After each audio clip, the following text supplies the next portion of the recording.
ஒரு சின்ன பையனுக்கு பைலட் ஆகணும்னு ஆசையாக இருந்திருக்கு. ஆனால் அவன் ஆசை நிறைவேறல. அதுக்கப்புறம் அவன் என்ன பண்ணான்?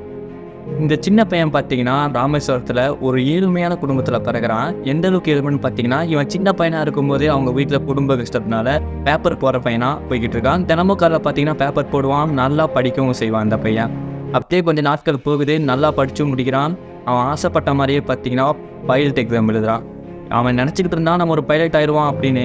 ஆனால் எதிர்பார்த்த விதமாக அவன் பைலட் ஆகலை, பைலட் எக்ஸாமில் ஃபெயில் ஆகிட்டான். அதுக்கப்புறம் அவன் நம்மளை மாதிரி என்ன பண்ணுவான், சரி ஃபெயில் ஆகிட்டான் மற்ற எதுக்காவது போகுவானு பார்த்தா அவன் அது பண்ணவே கிடையாது. இன்னும் கொஞ்சம் வருஷம் கழித்து அவனே பார்த்தீங்கன்னா ஒரு ராக்கெட்டை தயார் பண்ணுறான். அவனுக்கு ஒரு பேரும் கிடைக்குது, மிசைல் மேன் அப்படின்னு அவருக்கு ஒரு பேரும் கிடைக்குது. அது வேறு யாருமே இல்லை, டாக்டர் ஏபிஜே அப்துல் கலாம் தான். அவர் தன்னோட தோல்வியை அப்போவே ஒத்துக்கிட்டு இருந்தார் அப்படின்னா அவர் இந்த அளவுக்கு வந்திருக்க முடியாது. நம்மளுக்கு அவர் யாருன்னே தெரிஞ்சிருக்காது. ஆனால் அவர் விடாமுயற்சி பண்ணதுனால தான் பார்த்தீங்கன்னா இப்போ அவர் உலகம் முழுக்க இருக்கார்.